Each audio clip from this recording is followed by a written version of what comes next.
Hi everybody, Dana Sparks, broker of Maximum One Greater Atlanta Realtors, and today's contract tip has to do with 6 ways to prevent a happy transaction from turning into a disaster. So stay tuned for all of these tips, and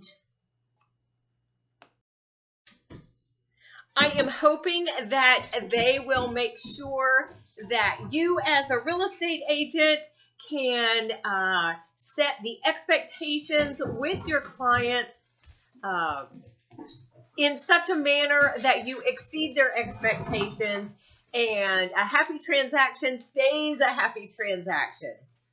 So a couple of ideas. The first idea is when you first meet with your potential client, whether that be a seller client or a buyer client. I strongly suggest tip number 1 is to pull out a contract, whatever contract form you will be using, whether that be the GAR, Georgia Association of Realtors contract, the RE Forms contract. If you are doing a HUD transaction, you have access to the HUD contracts, Fannie Mae, Freddie Mac, new construction. You can ask an on-site agent for a new construction contract, but pull out a blank copy of a contract. Now make sure you write across it sample or training or something. Don't just hand the public a blank contract to fill in the blanks that they may then use. So pull out a blank contract. The first time you meet with your public people, send them a copy of the purchase and sale agreement along with often used exhibits, amendments, so forth and so on. Ask your potential clients, again, buyer clients or seller clients, to please go over this document right now before there's an offer on the table, before anything is on the line, before emotions kick in, and ask them to go over it, and then go over any questions or issues that they have. It's a much calmer time before emotions get involved to make a decision regarding purchasing or selling a home.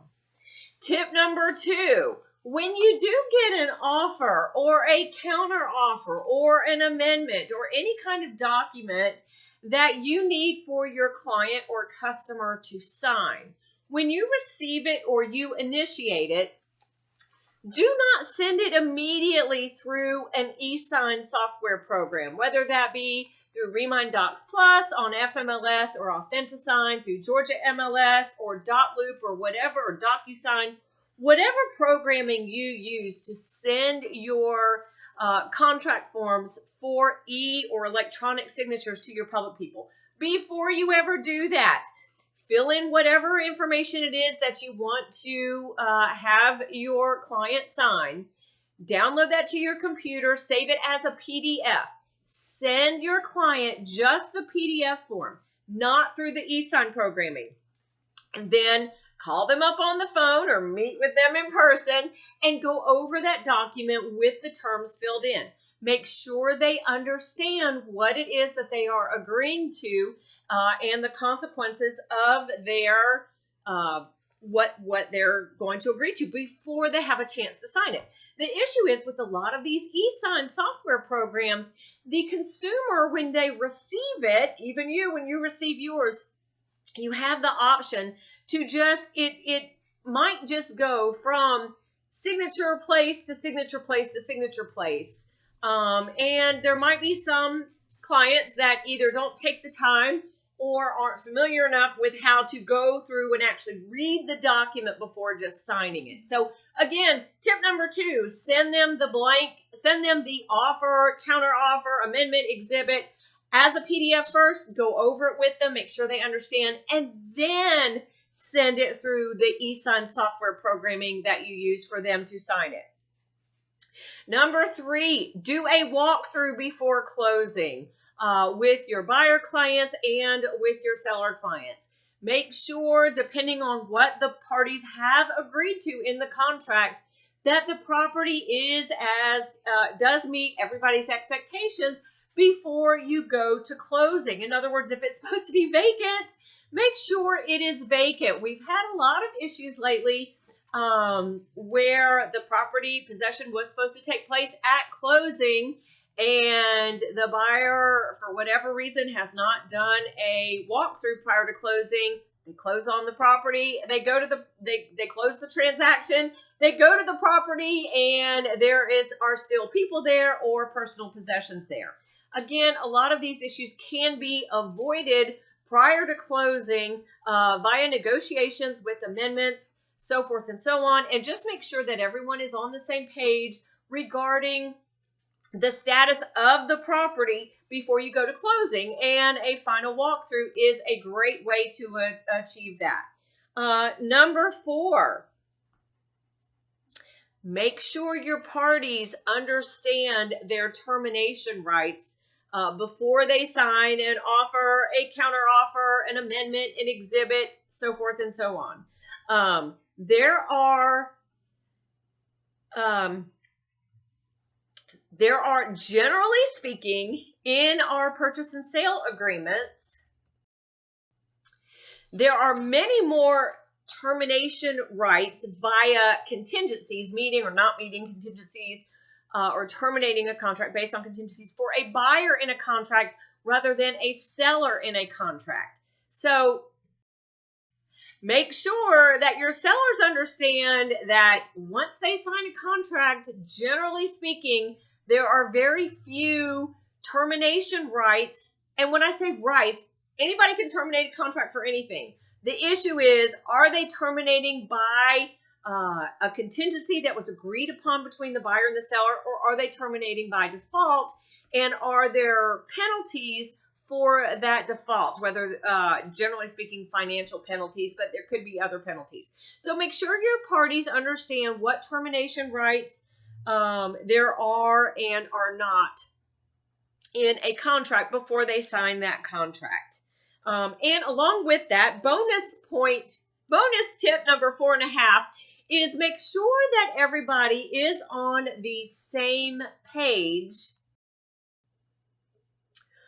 regarding the time frames of the contract. When you are working with a buyer and a seller and you go under contract, GAR has a form that is time frames within the contract. I can't recall the exact name right now, but I'll post it here in the comment section in the captions.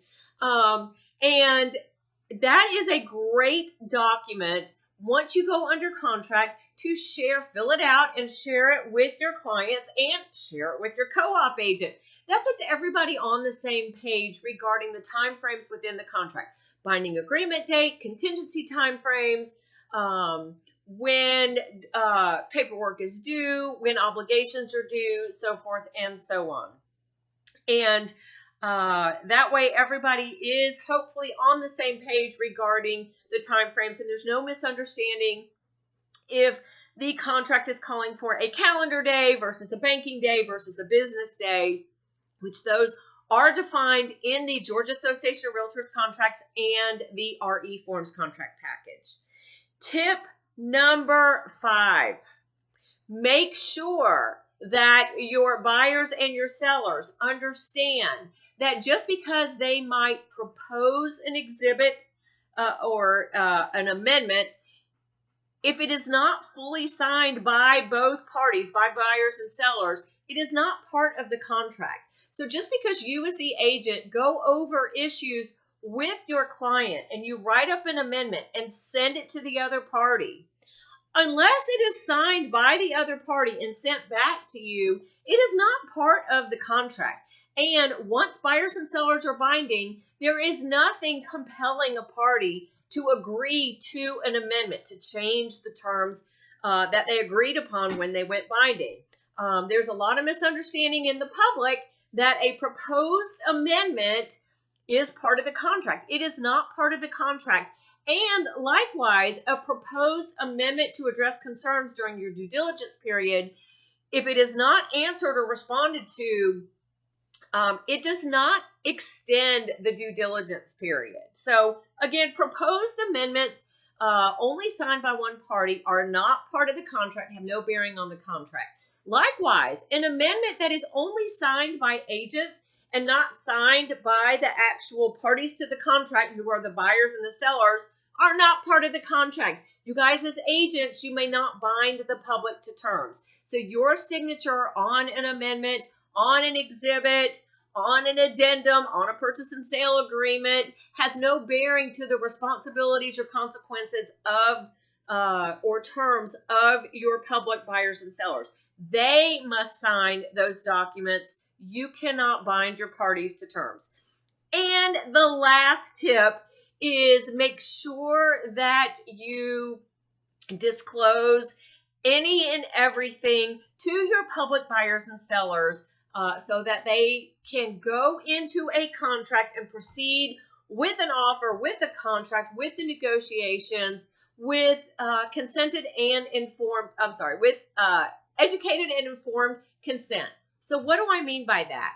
There are a lot of consumer brochures in the Georgia Association of Realtors contract package, in the RE Forms contract package, regarding even just general things, what to expect when buying a house, what to expect when selling a home, what to expect when buying a home with a homeowners association, what to know about flood insurance, so forth and so on. There are a lot of consumer brochures, and what ABCs of agency, what you as a real estate agent can disclose to your public people so that they have the opportunity to make sure that they do understand everything involved. There is a lot involved with buying and selling a property, and you want to be able to demonstrate as an agent that you have provided as much information and material to your public as you can to make sure that they do understand and have the opportunity to ask you any questions. In addition, there are a lot of disclosures that I know we as brokers at Maximum One have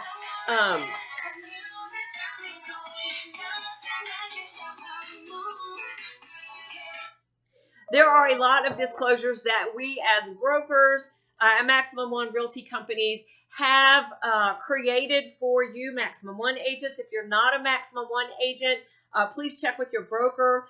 We have some disclosures that have been authored for us by some closing attorneys regarding things that are specific to this very fast sellers market that we are experiencing in early 2022, such as appraisal contingency waivers, financing contingency waivers, escalation clauses, appraisal gap stipulations. There's all buying a property sight unseen. Even GAR has added in some disclosures regarding that in the purchase and sale agreement. So just make sure that you go over, disclose all of these issues with your buyers and sellers. These are just some tips to, again, make sure that a happy transaction stays a happy transaction and that you are able to exceed your public's expectations rather than a transaction turning into a disaster at closing. What are some other tips that I've missed? Comment below. We get questions all the time from agents asking us for just all sorts of questions on contracts, on license law, on procedures, on what happens in this crazy situation. So please subscribe, and I do my best to make even the most complicated of issues crystal clear. Thank you guys so much for watching. Dana Sparks, broker of Maximum One Greater Atlanta Realtors, satisfying your needs with service, innovation, and education.